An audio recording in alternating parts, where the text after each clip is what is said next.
à tous et bienvenue dans les recettes de Sarah.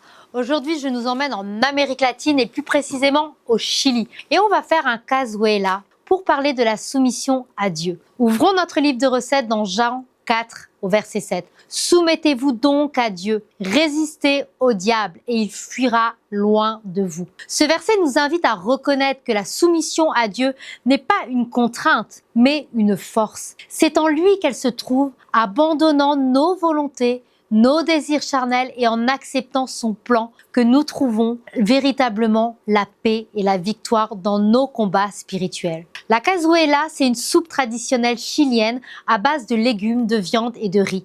C'est un plat nourrissant et réconfortant qui demande patience et soin pour révéler toute sa saveur. Que chaque ingrédient qui est cuit à feu doux, s'unissant harmonieusement pour créer un tout équilibré. Et cela nous rappelle que tout comme les composants de cette soupe se soumettent au processus de cuisson, notre vie devient plus riche et plus belle lorsque nous aussi, nous nous soumettons au plan divin. Alors pour notre recette, nous aurons besoin comme ingrédient de viande. Alors on choisit poulet ou bœuf. Ça va symboliser la force que Dieu nous donne dans les épreuves, des pommes de terre et du potiron. Ça va symboliser la stabilité et la douceur de sa providence. Et bien sûr du riz, qui va vraiment symboliser les bénédictions quotidiennes, souvent petites mais constantes, du maïs pour la promesse de récolte et d'abondance lorsque nous lui faisons confiance, et du bouillon qui va symboliser le Saint-Esprit qui lie et nourrit chaque aspect de notre vie.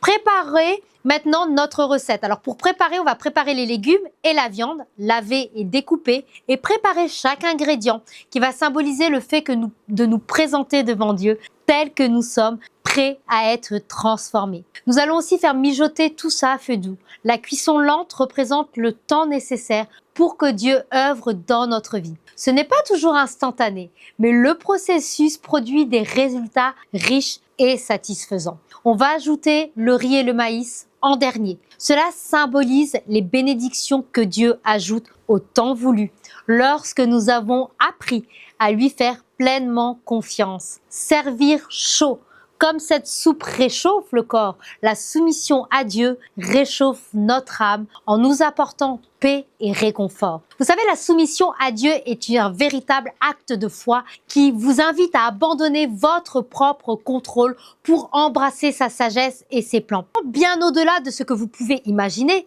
croyez-moi, en acceptant de lui faire confiance, vous découvrez une patience nouvelle et une paix profonde, car vous savez que tout ce qu'il fait concourt à votre bien.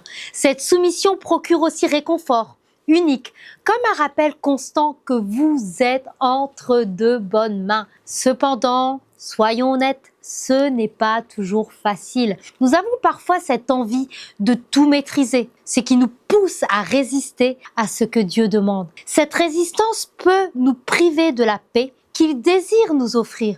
De plus, il arrive que le doute et la peur s'installent, nous empêchant de voir les bénédictions qui se dessinent dans ce processus. Pourtant, en persévérant et en laissant Dieu agir, vous verrez, sa voie est toujours la meilleure, même si cela demande du temps et de la confiance. Alors prenez un temps maintenant pour méditer. Essayez d'être dans un endroit calme et réfléchissez au domaine de votre vie où vous avez du mal à vous soumettre à Dieu. Demandez-lui de vous donner la force et l'humilité nécessaires pour lui faire confiance. Ensuite, prenez un moment pour regarder les recettes de Sarah. Elles vous offriront des pistes pratiques pour enrichir votre foi tout en nourrissant votre esprit. Le cazuela chilien, c'est vraiment une merveilleuse illustration de la soumission à Dieu. Ce plat simple mais profond nous rappelle que lorsque nous laissons Dieu nous façonner et nous guider dans notre vie, ça devient une bénédiction non seulement pour nous-mêmes, mais pour tous ceux qui nous entourent. Alors en nous soumettant à lui, nous découvrons la richesse de son amour et la chaleur de sa présence. Alléluia! Que Dieu vous bénisse abondamment. Je vous dis à très bientôt dans les recettes de Sarah pour une vie restaurée et épanouie.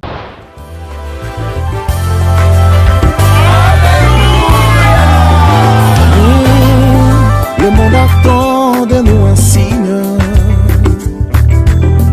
la révélation de tes anges.